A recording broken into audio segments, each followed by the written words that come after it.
नमस्कार दोस्तों, कैसे हैं आप लोग। क्लास 11th की एनसीईआरटी की इकोनॉमिक्स की किताब मैं आपके साथ शुरू कर रहा हूं। ये यूनिट नंबर 1 है। टाइटल है developmental policies and experience 1947 to 1990। यहाँ पे हम लोग क्या चीजें देखने वाले हैं, तो शुरुआत के 2 चैप्टर्स इस पर्टिकुलर किताब के हमको क्या आइडिया देंगे। तो भाई, हमारा देश जब आज़ाद हुआ और आज़ादी से लेके 4 डेकेड्स तक क्या हुआ, उस समय पे इंडियन इकोनॉमी का क्या स्टेट था, इंडियन इकोनॉमी की क्या हालत थी, इंडियन इकोनॉमी को सुधारने के लिए सरकार किस हिसाब से प्लान डेवलपमेंट लेके आई, प्लानिंग कमीशन ने क्या क्या किया, 5 ईयर प्लान्स ने क्या रोल प्ले किया, 5 ईयर प्लान्स अच्छे थे बुरे थे, जो भी प्लान डेवलपमेंट हुआ वो सही तरीके से हुआ गलत तरीके से हुआ, इन सब चीज़ों के बारे में बात की जाएगी। इस चैप्टर में हम ये समझेंगे state of the Indian economy क्या थी 1947 में जब हमारा देश आज़ाद होगा, और ऐसा क्या किया कॉलोनियल टाइम्स ने या उससे पहले के समय में जिसके चलते इंडियन इकोनॉमी इतना ज़्यादा अंडर डेवलप्ड और इतनी ज़्यादा स्टैग्नेटेड थी जब हमको आज़ादी मिली। यहाँ पे एक कथन के साथ शुरुआत हो रही है। ये कथन है विक्टर अलेक्जेंडर व्रूस का। ये वॉइसरॉय थे ब्रिटिश इंडिया के 1894 में। इनका क्या बोलना है, India is the pivot of our empire. Pivot का मतलब समझते हैं ना। पिवट एक ऐसा बेस होता है जिसके ऊपर पूरी की पूरी चीज टिकी हुई होती है। अगर पिवट टूट गया तो एक मेन बेस, एक मेन सपोर्ट बेस टूट जाएगा एक पर्टिकुलर चीज का। तो ब्रिटिश अंपायर का मेन बेस बताया जा रहा है यहाँ पे इंडिया को।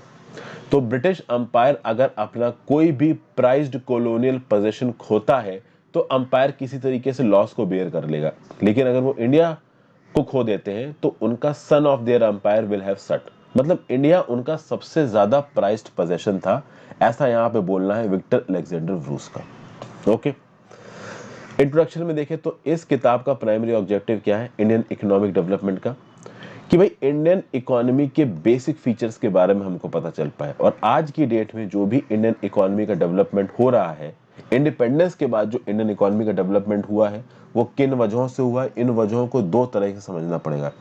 एक तो आज़ादी से पहले इंडियन इकोनॉमी की हालत क्या थी, दूसरा आज़ादी के बाद इंडियन इकोनॉमी को सुधारने के लिए क्या क्या किया गया। आगे बढ़ने से पहले वीडियो पे लाइक का बटन, इस वीडियो को शेयर कर दीजिए, इस चैनल को शेयर और सब्सक्राइब कर लीजिए। मुझे हेल्प करने के लिए आप ज्वाइन बटन दबा के चैनल के मेंबर ही बन सकते हैं। एनसीईआरटी 6 से लेकर 12 तक सारी economics, polity, geography, history, science, सबकी मैंने वीडियोस आपके लिए बना रखी, बना भी रहा हूँ। तो हेल्प करने के लिए आप ज्वाइन बटन दबा सकते हैं। इंस्टाग्राम पे फॉलो कर लीजिए, आपके जेन्युइन डॉट से जवाब दूंगा। टेलीग्राम ग्रुप ज्वाइन कर लीजिए, वहाँ पे आपको इस पर्टिकुलर लेक्चर की पीडीएफ, इस लेक्चर की तो नहीं बट जो भी मैं करंट अफेयर्स के लेक्चर्स बनाता हूँ उसकी पीडीएफ मिल जाएगी। इंस्टाग्राम का लिंक, टेलीग्राम का लिंक, ज्वाइन बटन का लिंक आपको नीचे डिस्क्रिप्शन बॉक्स में मिल जाएगा।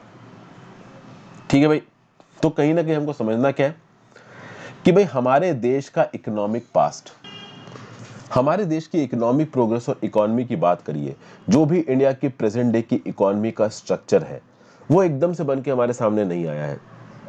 इसकी रूट्स हिस्ट्री तक फैली हुई है। कहीं ना कहीं ब्रिटिश रूल के दौरान क्या हुआ 2 सेंचुरीज तक, उसके बाद इंडिया को इंडिपेंडेंस मिली। तो वही बात है, pre independence economic history, post independence economic history, इन दोनों चीजों को जब आप समझोगे तो current state of Indian economy आपको समझ में आएगा। अगर एक लाइन में बात किया जाए तो ब्रिटिश कॉलोनियल रूल के दौरान हमारे इंडियन इकोनॉमी के साथ क्या हुआ, तो ब्रिटिश कॉलोनियल रूल का इंडियन इकोनॉमी का एक ही पर्पस था कि भाई इंडिया की इकोनॉमी को एक रॉ मटेरियल का सप्लायर बना दो ग्रेट ब्रिटेन के लिए, और ग्रेट ब्रिटेन में जो भी फिनिश्ड गुड्स बनेंगे उनको एक्सपोर्ट कर दो इंडिया के अंदर। ठीक है भाई, ब्रिटेन के इंडस्ट्रियल रेवोल्यूशन में उनका एक मॉडर्न एक्सपेंडिंग इंडस्ट्रियल बेस था।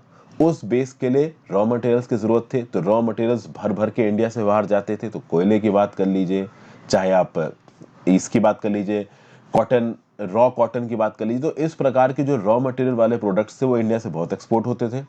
वो ब्रिटेन की इंडस्ट्रियल रेवोल्यूशन की इंडस्ट्रीज में इस्तेमाल होते थे, उससे फिनिश प्रोडक्ट्स बनते थे और वो फिनिश प्रोडक्ट्स खुलेआम इंडिया के मार्केट्स में आके बेचते थे। ये साफ साफ एक्सप्लॉयटेटिव नेचर था। तो हमारे देश के रॉ मटेरियल्स को देश के बाहर लेके जाओ, अपने देश में उसमें वैल्यू एडिशन करो, सस्ते में चीजें बनाओ, उनको इंडियन मार्केट्स में आके फीड करो और उससे पैसा कमाओ, और बदले में इंडिया की इंडस्ट्री को तुम डेवलप मत होने दो। तो तुम पहली बात तो इंडिया की ट्रेडिशनल इकोनॉमी को अंदर से तोड़ दो और उस इकोनॉमी को अपने बेनिफिट के लिए इस्तेमाल करो। ये किया है किसने, हमारे ऊपर राज करके ब्रिटिशर्स ने। समझ गए भाई, कहीं ना कहीं आजादी के बाद इस चीज को तोड़ के ब्रिटिश इकोनॉमी आगे आई है। लेकिन बात यह है कि इकोनॉमी को डेवलप करने में समय लगता है, और 1947 में जब हमारा देश आजाद हुआ तो हमारे लीडर्स के सामने बहुत सारे चैलेंजेस थे, तो वो बिल्कुल ही कोर तरीके से इकोनॉमिक डेवलपमेंट पे भी उस लेवल पे ध्यान नहीं दे पाए। कहीं ना कहीं गरीबी हटाना, एग्रीकल्चर को आगे बढ़ाना, इन सब चीज़ों को इंपॉर्टेंस देना ज़रूरी था। तो इकोनॉमिक ग्रोथ जितनी तेज़ी से होनी चाहिए थी वो उतनी तेज़ी से नहीं हुई। बट ऐसा भी नहीं है कि कुछ नहीं हुआ, इसको हम लोग नेक्स्ट चैप्टर में समझेंगे। अब यहाँ पे समझते हैं low level of economic development under the colonial rule.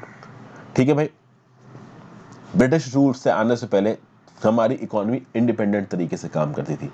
भले ही देश बहुत सारे अलग अलग रजवाड़ों में बटा हुआ था, दिल्ली सल्तनत अपना अलग राज कर रही थी। दिल्ली सल्तनत भी हमेशा कंसोलिडेटेड नहीं थी, कभी कभी दिल्ली सल्तनत के कुछ राज्यों में किसी का और का राज आ गया, साउथ इंडिया में अलग अलग डायनेस्टीज का राज है, सारी डायनेस्टीज अपने आपस में लड़ रही है, वो सब ठीक है। बट ओवरऑल सारी की सारी डायनेस्टीज अपने रूल के दौरान ट्रेड को, कॉमर्स को सपोर्ट देती थी। तो इकोनॉमिक फील्ड में कंसोलिडेटेड तरीके से जो इंडिया था ना, वो आगे बढ़ रहा था। इंडिया की जो ट्रेडिशनल हैंडीक्राफ्ट इंडस्ट्री थी वो आगे बढ़ रही थी। इंडिया के जो लोगों का लाइवलीहुड था वो एग्रीकल्चर और हैंडीक्राफ्ट और टेक्सटाइल तीनों को मिला दो तो सेफ था। क्योंकि एग्रीकल्चर के फील्ड में कहीं ना कहीं किसानों को सबने परेशान किया है। लेकिन जो पुराने राजे रजवाड़े थे, चाहे दिल्ली सल्तनत के सुल्तान ले लो, चाहे गुर्जर प्रतिहाराज ले लो, पाला ले लो, गुप्ता ले लो, जितने भी किंगडम थे, इन्होंने कहीं ना कहीं शोषण किया है किसानों का। बट किसान किसी भी समय पे इतना परेशान नहीं हुए जितना वो अंग्रेजों के समय पे परेशान हो गए। समझ गए? प्लस ट्रेड एंड कॉमर्स को इन इंडिया के राजाओं ने आगे बढ़ाने की कोशिश की, जिसके चलते इकोनॉमी सफर नहीं होती थी। हमारी हैंडीक्राफ्ट इंडस्ट्री ये सब कभी खत्म नहीं हुई। जो राजे रजवाड़े भी थे वो उल्टी सीधी चीजों में अय्याशियां करते थे, लेकिन वो पैसा इंडिया के अंदर उड़ाते थे। अंग्रेज तो पैसा उठा के इंडिया के बाहर ले गए। अगर आप देखो तो एग्रीकल्चर के साथ साथ कहीं ना कहीं इंडिया में एक हैंडीक्राफ्ट इंडस्ट्री, जिसको आप टेक्सटाइल इंडस्ट्री बोल सकते हो। बेसिकली देखिए, उस समय की टेक्सटाइल इंडस्ट्री को इस तरीके से मत पकड़िए कि ब्रिटिशर्स के समय पे इंडस्ट्रीज डेवलप हो रही थी, लेकिन ब्रिटिशर्स से पहले की अगर आप बात करो तो उस समय पे तो टेक्सटाइल इंडस्ट्री मतलब हाथ से ही सारा काम होता था, सिलाई बुनाई कढ़ाई का। ठीक है ना भाई? तो ब्रिटिशर्स से आने के पहले कंट्री में एग्रीकल्चर था प्लस हैंडीक्राफ्ट इंडस्ट्री थी। हमारे यहाँ के जो ट्रेडिशनल कारीगर थे वो अपने हाथों से ऐसे जबरदस्त कपड़े, ऐसे जबरदस्त डिजाइनर पेंटिंग, ठीक है, डिजाइनर किस्म के शॉल, ये सब बनाया करते थे, जिनकी दुनिया भर में डिमांड थी। तो कॉटन और सिल्क टेक्सटाइल में, मेटल, प्रीशियस स्टोन वर्क्स में हमारे जो कारीगर थे हिंदुस्तान के, वो भाई जबरदस्त थे, नो डाउट। और ये लोग जो कुछ भी बनाते थे उसकी दुनिया भर के मार्केट में जबरदस्त डिमांड थी, जबरदस्त रेपुटेशन थी।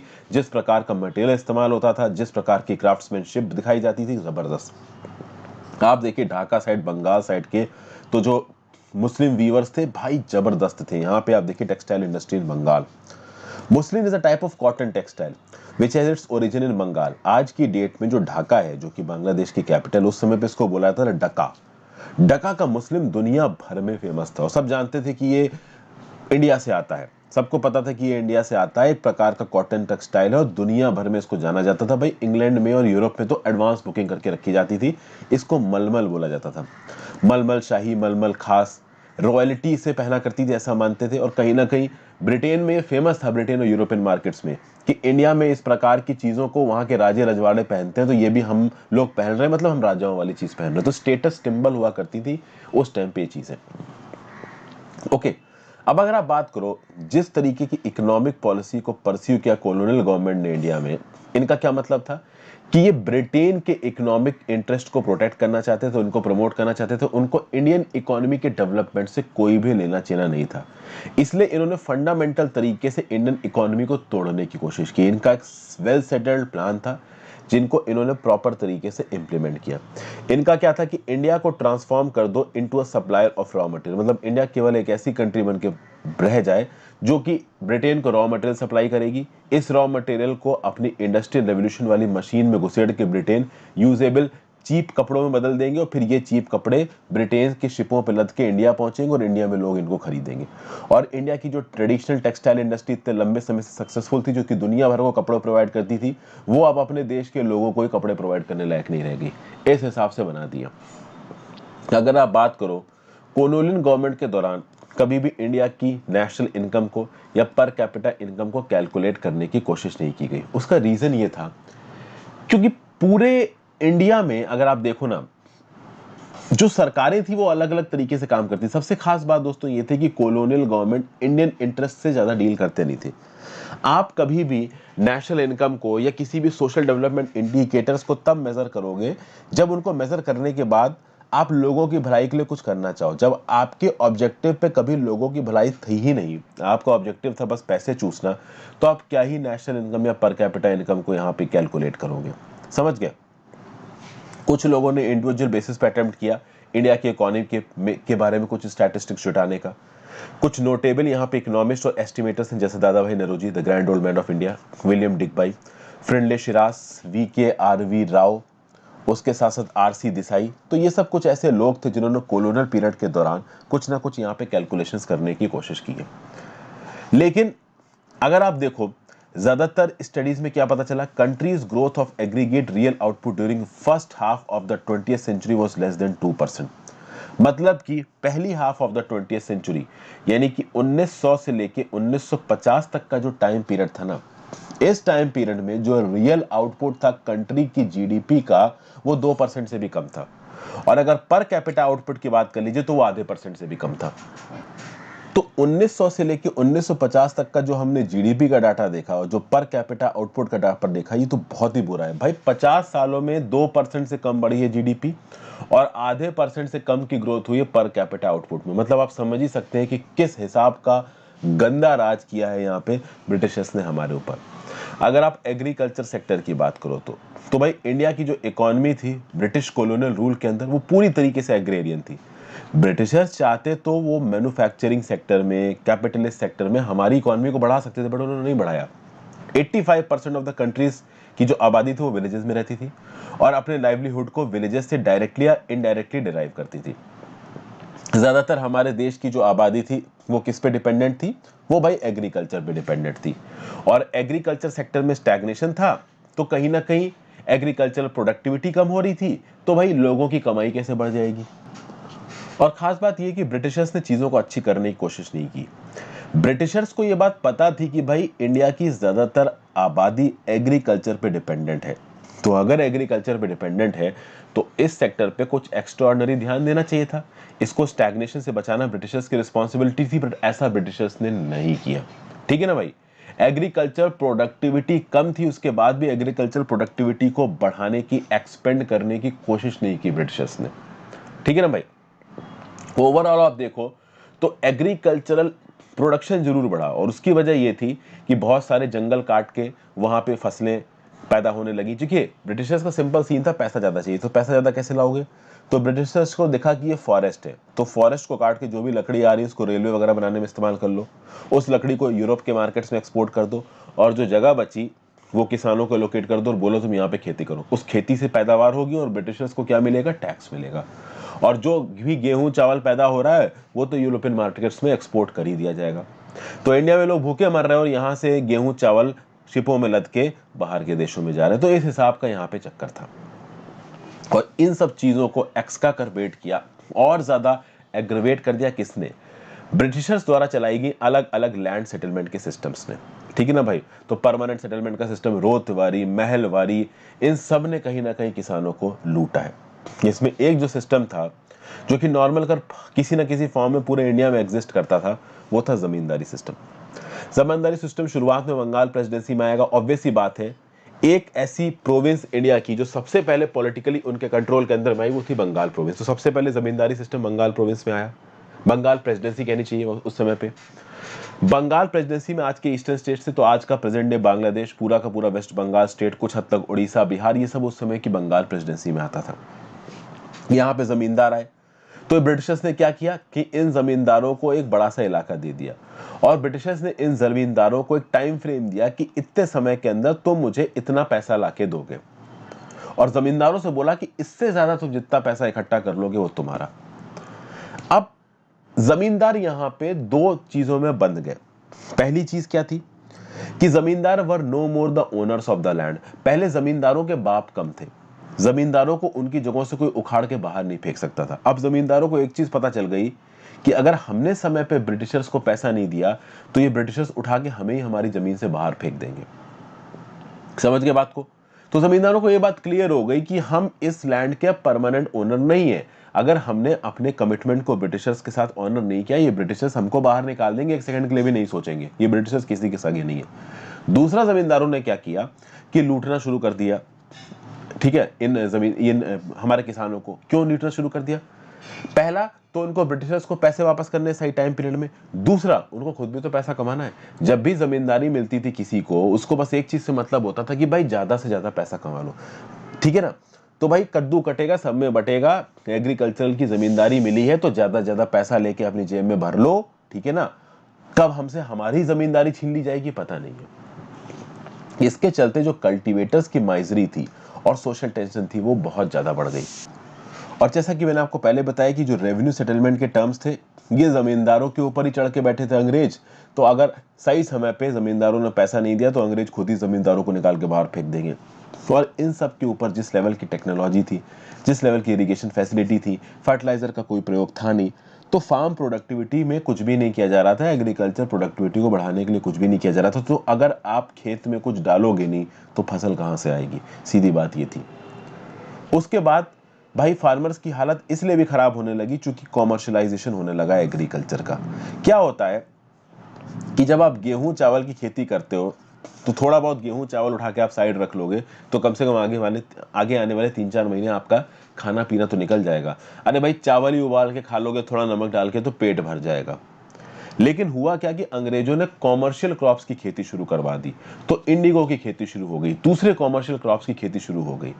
कॉमर्शियल क्रॉप्स में प्रॉब्लम यह है कि वो गेहूं चावल नहीं जो आप खा लोगे। इंडिगो की खेती में आप इंडिगो खा नहीं सकते हो, that is not a food crop. तो जब आप कॉमर्शियलाइजेशन करने लगोगे एग्रीकल्चर का, तो एक तो पहली बात कैश क्रॉप्स उगाओगे। कैश क्रॉप्स मतलब जिनको मार्केट में पैसों के लिए बेचा जा सके, वो फूड क्रॉप्स नहीं है। तो कैश क्रॉप से पहली बात तो जो लैंड की प्रोडक्टिविटी थी उस समय पे वो कम हो जाती थी। देखिए modern means of agriculture existent थे नहीं। दूसरा, वो कैश क्रॉप सीधे सीधे फार्मर्स कंज्यूम करके अपना पेट नहीं भर सकते। तीसरा, अंग्रेजों ने हर प्रकार के एक्सप्लॉयटेटिव मेथड को डिप्लॉय कर रखा है तो फार्मर किसी भी हाल में पैसा तो कमा नहीं पाएगा। तो कुल मिला के फार्मर एंड में बिल्कुल ही भूखा नंगा रह जाता था, उसके पास कुछ भी नहीं बचता था। यहां पे agriculture during pre British India को एक्सप्लेन किया गया है। The French traveller Bernier described 17th century Bengal in the following way. देखिए क्या बोल रहा है। The knowledge I have acquired of Bengal in 2 visits inclines me to believe that it is richer than Egypt। सुनिएगा फिर बताता हूँ। इन exports in abundance cotton and silk, rice, sugar and butter। It produces amply for its own consumption wheat, vegetables, grains, fowls, ducks and geese। It has immense herds of pigs and flocks of sheep and goats। Fish of every kind it has in profusion। From Raj Mahal to the sea it is an endless number of canals cut in bygone ages from the Ganges by immense labor for navigation and irrigation। अब अगर आप इस account को पढ़ोगे तो इस account को आपको पता क्या चलेगा? इस अकाउंट से आपको यह पता चलेगा कि बर्नियर जिस नजरों से बंगाल को देख रहा है, बंगाल में बहुत समृद्धि है, बहुत पैसा है। बट क्या किसी भी हिस्टोरिकल रिकॉर्ड में आपको यह समृद्धि दिखती है? इस समृद्धि को चूस लिया अंग्रेजों ने। ये जो बंगाल को इजिप्ट से ज्यादा अमीर दिखाया जा रहा था ना, कि इतना कुछ खाने को पीने को एक्सपोर्ट करने को सब है, ये सब अंग्रेजों ने अपने इस्तेमाल के लिए यूज कर लिया। हमारे देश के लोगों के लिए कुछ छोड़ा ही नहीं। पूरा का पूरा एग्रीकल्चर सेक्टर स्टैग्नेट कर गया। हमारी हैंडीक्राफ्ट इंडस्ट्री बर्बाद हो गई ब्रिटिश प्रेशर के अंदर। कुछ भी नहीं छोड़ा इन ब्रिटिशर्स ने। ठीक है, तो कुल मिला के जो कॉमर्शियलाइजेशन ऑफ एग्रीकल्चर हुआ उससे फार्मर्स की इकोनॉमिक कंडीशन ठीक नहीं हुई। फार्मर्स फूड क्रॉप की बजाय कैश क्रॉप उगाने लगे और कैश क्रॉप को वो सीधे सीधे खा नहीं सकते थे। कैश क्रॉप्स ये ब्रिटिश इंडस्ट्रीज उठा के घर वापस एक्सपोर्ट करने लगी। तो इंडिगो जैसे जो प्लांट थे, इंडिगो प्लांटिंग के बारे पहले मैंने एनसीईआरटी में डिटेल में कवर किया। अगर आप मेरी लाइन से एनसीईआरटी के लेक्चर्स देखते आ रहे होंगे तो आपने देखा होगा। तो इंडिगो फार्मिंग कहीं ना कहीं फार्मर्स को एक्सप्लॉइट कर रही थी। इंडिगो फार्मिंग में हो क्या रहा था कि Indigo was basically a cash crop, और कैश क्रॉप को बेसिकली यूरोपियन मार्केट्स में इस्तेमाल के लिए इस्तेमाल किया जाता था। इंडिगो एक प्रकार की डाई थी जो नीला कलर लाने में प्रयोग होती थी।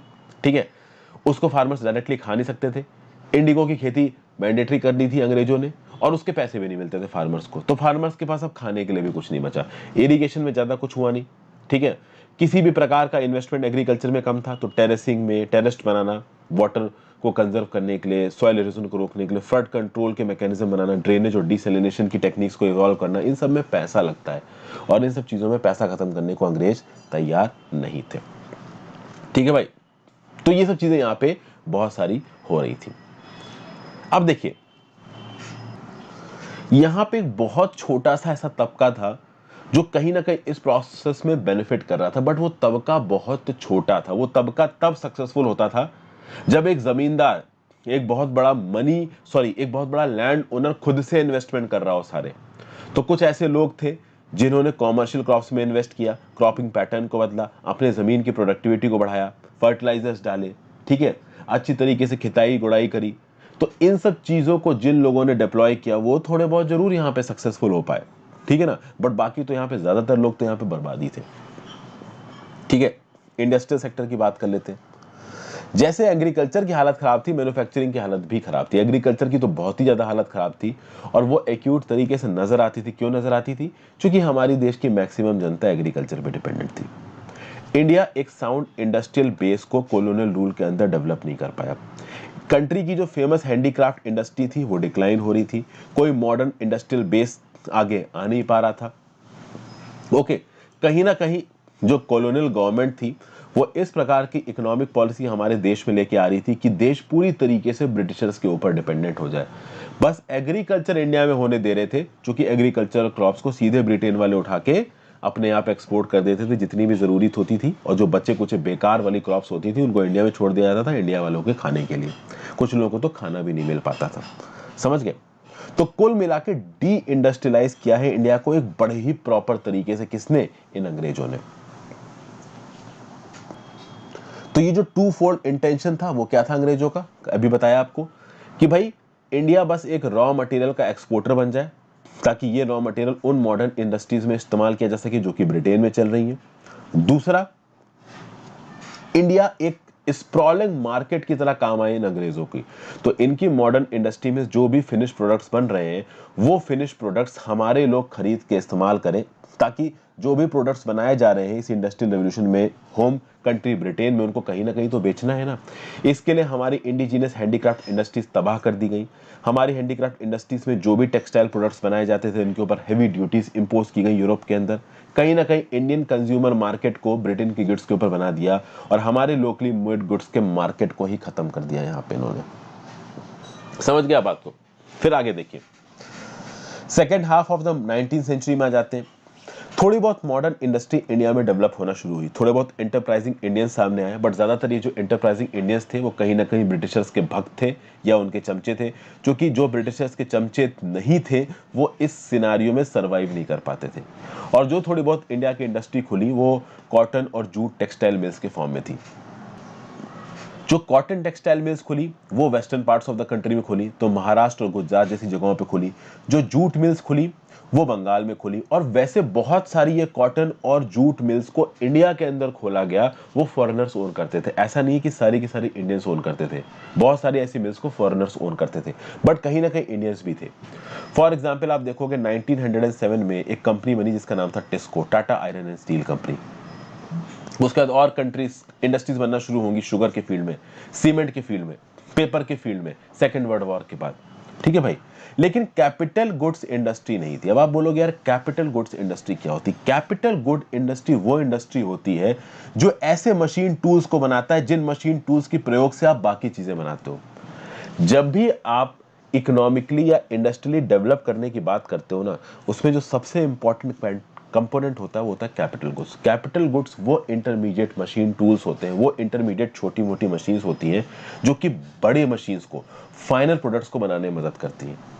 ठीक है, और ऐसी कैपिटल गुड्स इंडस्ट्री इंडिया में नहीं थी। उसका रीजन ये था कि इसके लिए आपका जो इंडस्ट्रियल डेवलपमेंट है, साइंटिफिक डेवलपमेंट है, वो ज्यादा होने चाहिए। एक प्लान्ड तरीके से आपकी इकोनॉमी में इन्वेस्टमेंट करना चाहिए, और ये कौन कर सकता है? ये केवल सरकार कर सकती है। और हमारे देश की उस समय पे सरकार इंडिया के लिए काम नहीं कर रही थी, वो ब्रिटेन को उठाने के लिए काम कर रही थी। तो थोड़ी बहुत इंडस्ट्रीज इधर उधर खोल दी गई, बट थोड़ी बहुत इंडस्ट्रीज इधर उधर इंडिया में खोल देने का मतलब ये नहीं है कि आप देश को डेवलप कर रहे हो। आपने देश के ट्रेडिशनल हैंडीक्राफ्ट इंडस्ट्री को बर्बाद कर दिया, और थोड़ी मोड़ी इंडस्ट्रीज इधर उधर खोल के आपने कुछ देश का भला नहीं किया, आपने देश को ऑलमोस्ट बर्बाद कर दिया। तो नया इंडस्ट्रियल सेक्टर नहीं आया, जो थोड़ा बहुत आया उसका ग्रॉस डोमेस्टिक प्रोडक्ट और ग्रॉस वैल्यू एडेड में जो कंट्रीब्यूशन था वो ना के बराबर था। इंडस्ट्रियल सेक्टर शुरुआत में बहुत लिमिटेड तरीके से काम कर रहा था, और जो थोड़ा बहुत इंडस्ट्रियल सेक्टर था वो रेलवेज में, पावर जनरेशन में, कम्युनिकेशंस में, पोर्ट्स में काम आए। ये कम्युनिकेशन ब्रिटिशर्स के लॉ एंड ऑर्डर को मेंटेन करने के लिए थे। ये रेलवेज ब्रिटिशर्स के फोर्सेस को और इंटरनल इलाकों में जो चीज़ें पैदा हो रही हैं, रॉ मटेरियल्स, उनको पोर्ट तक ले जाने के लिए, और पोर्ट पे जो चीज़ें ब्रिटिश से इंपोर्ट होकर आ रही है उसको इंटरनल मार्केट्स तक ले जाने के लिए बनाए गए।